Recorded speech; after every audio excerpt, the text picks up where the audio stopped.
What's up everyone, Eric Rossi, the guy with the eye here. Just want to bring a quick video on something that I thought was newsworthy, and I do think it's a big deal, even though I think it's a little more for the video side of things compared to the photography. But Rokinon had announced a 14mm and an 85mm lens a little while ago, and they've been working on getting autofocus into their lenses so that way more people want to use them. Mainly they're all manual.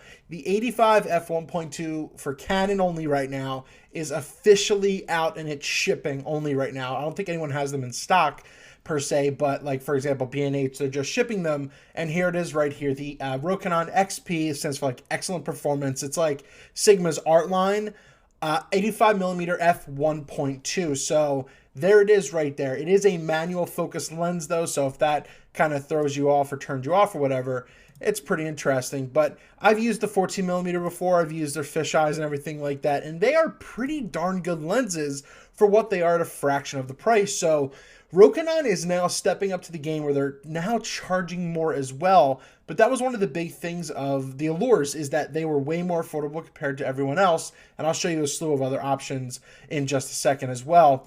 But with this, you're getting a big piece of glass, a 1.2. Obviously, you're going to get a ton of light. You're going to have some fun with it. Very, very shallow depth of field as well. It's going to be both for EF crop and for full frame, which is fine. Goes up to f16, one spherical element, which is fine for something like this. So a 9-blade diaphragm, so you're going to get some bokeh and everything in regards to this. I mean, it's a portrait lens. It's exactly what they're going for. And this is just something you had to be into because it's $1,000. So just so more or less, here's what it looks like on a camera. For example, this website has it on the 5D Mark IV.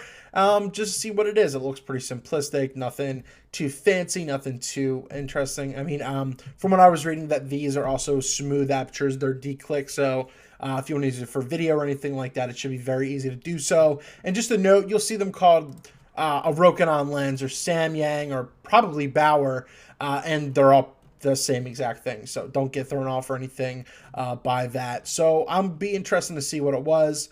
So this website right here, ePhotozine, here's what they were testing. Looks okay. Cool. We need something with shallow depth of field. You got a portrait lens here. Well, that's pretty good. That bokeh looks kind of cool on that. That looks pretty sharp. That looks pretty darn sharp. Shot a 60th of a second as well. Should have raised the ISO on that, but regardless, I'm not getting into your settings. But there you go. That doesn't look too bad. And once again, this is their website as well. But really, that's just the big thing. This is now out. But here's what else is out there for Canon. They've got their own 85 f1.2, but it's $900 more. Technically $1,000 more because it's on sale right now. But a lot of portrait photographers who love prime lenses buy this lens, that are the 1.4, because it just looks amazing. So this is also another option. It's the Nikon 85 f1.2, which is a controversial lens because of the price. It's A, $700, and B, it's known to be pretty good, but not that good. But you're also not spending an arm and a leg to get that. If you want to buy perfection, you buy perfection.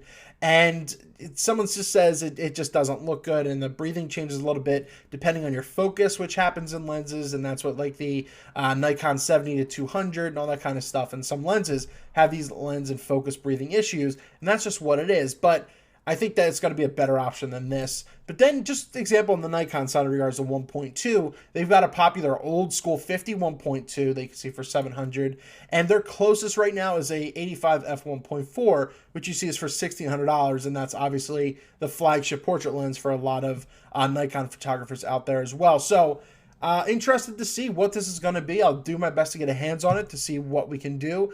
But just in looking at these portraits right here, it looks pretty darn solid for what it is. Looks pretty good. Bokeh looks pretty sharp. Yeah, so look, what are your thoughts on that? Would you buy something like this, or would you just pony up the extra cash and go a little bit more than that? Let me know down below. But here it is. Their art line, Excellence Performance, is now officially coming out and shipping right now. If you want to pre-order or buy it or whatever, help out the channel by links down in the description below. It just adds a couple cents to the account for making these videos. Thank you so much for watching. Eric Rossi, the guy with the eye. I know there's going to be a lot more announcements this week, so stay tuned.